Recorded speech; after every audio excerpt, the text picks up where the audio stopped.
I have been bullet journaling for 3 months when I filmed this video, and since I started I have been trying to find that sweet spot, trying to make my productivity system more mindful, and now I have a sustainable way of bullet journaling built specifically for me.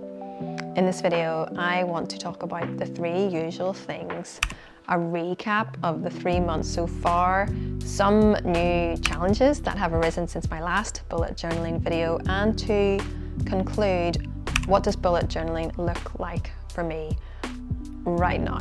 Because who knows, it might need to improve again. Hi, if you're new here, I am Jill, and this channel is all about trying to do life right with more of a focus on work life. If you like the vibes and you're getting value from the content, please subscribe and hit that like button. When I started bullet journaling, my intention was to see how I could manage it for my work life, managing my day-to-day, replacing the digital elements in my workflow.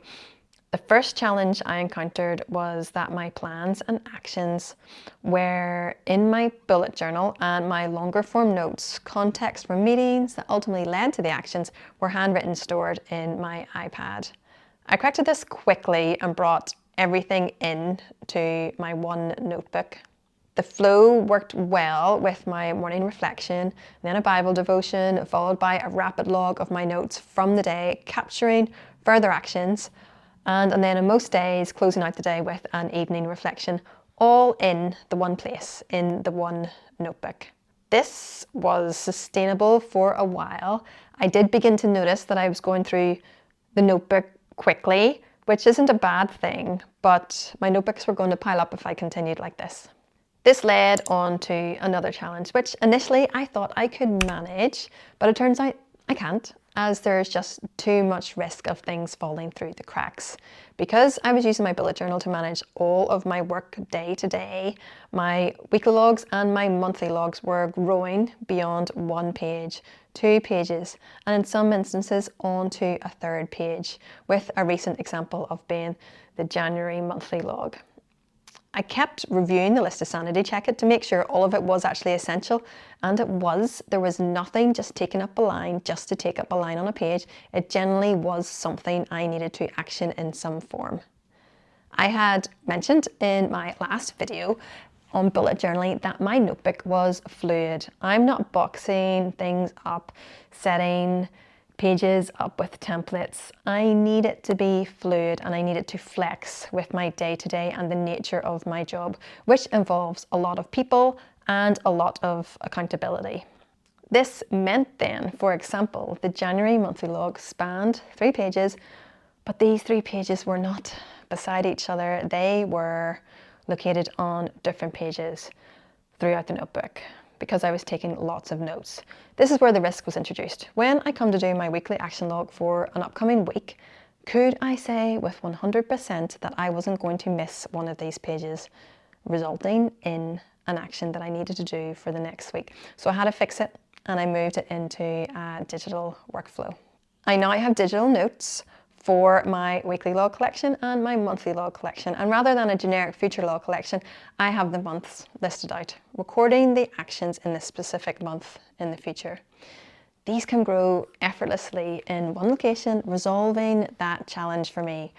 I have these set up in Apple Notes, and this is because of the simplicity that this analog system has encouraged me to. It's encouraged me to keep my digital productivity system as simple as possible. So I'm back to keeping it simple with Apple. The second challenge, and it is a little one and more of a habit really, I noticed I missed having a glance on my phone at my to-do list. Previously, this was on Todoist. Prior to that, it was Microsoft To Do.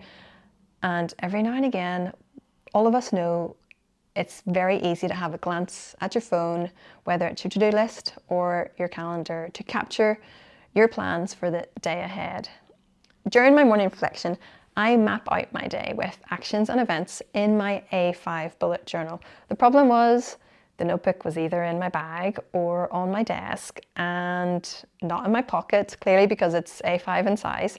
So I missed that convenience of having those few seconds of a sanity check or a reminder of what was coming up next. I initially duplicated effort and typed out the same list in a daily log note on my phone in Apple Notes. And this was just time wasted for me writing this out twice. And it just felt wrong. I don't want a digital to-do list. That is the whole reason why I'm on this journey and explaining it to you. So I switched to using a pocket notebook and bringing the pocket notebook back into my workflow. So I still write it out, but I only write it out in one place. I no longer write it out in my A5 notebook. Instead, I write it just once in my pocket notebook, which changes from a field notes notebook, a moleskin notebook, any other brand, Waterstones, really whatever looks pretty on the shelf in the shop and whatever I have at hand. But the most important thing is that it fits in my pocket and stays there when I'm on the move. When I want that quick glance, I lift it out and I get that little sanity check that I need to see what's coming up next. When I'm at my desk, it sits next open to me, beside me, and I X off those tasks when they're completed. The third challenge is being able to refer back to a context of an action. If an action originated from some notes I took at a meeting and I log that action in next month's log, when I come back to it 9 times out of 10, I will need to refamiliarize myself with the context.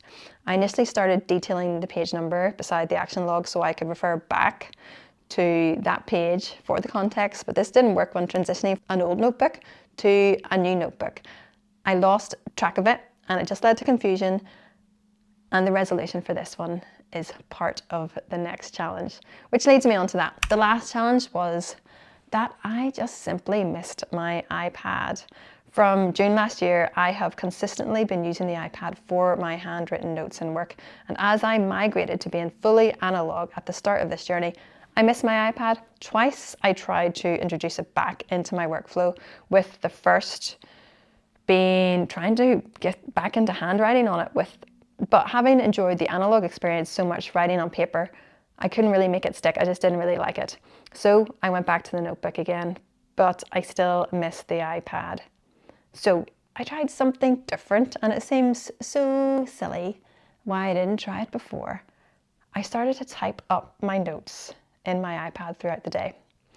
When I was in meetings, rather than taking handwritten notes on either the iPad or my notebook, I typed the notes up, and this worked. It resolved the challenge of me missing my iPad, giving me that hit of dopamine of being able to play with my favorite toy.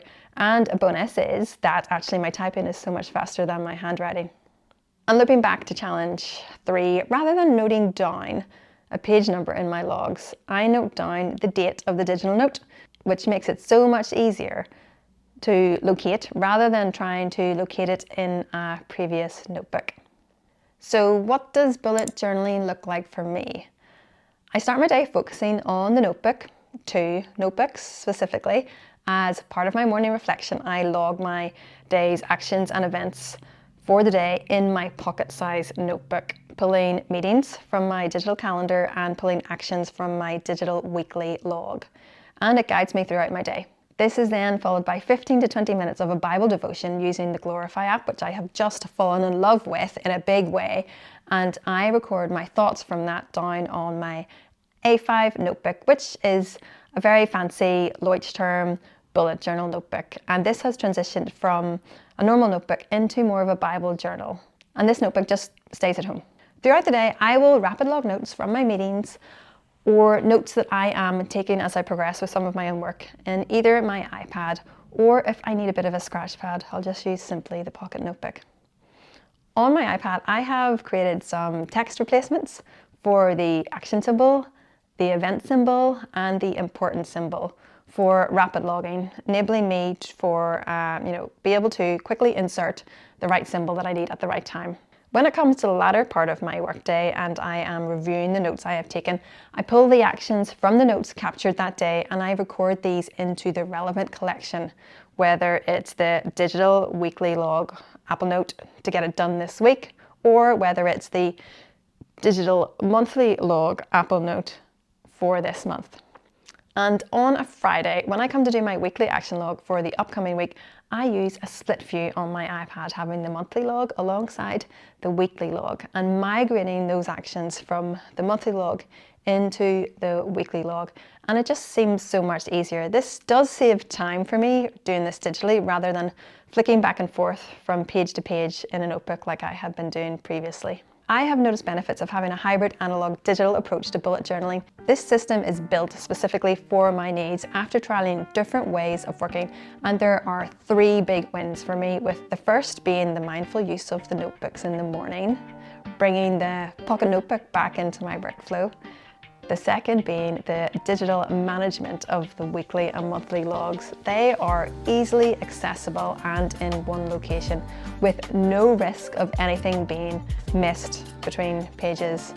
And the third, to summarize all of this up, it is that I have been able to adapt this mindful way of working into a seamless hybrid system, making this system effortless and intentional for me.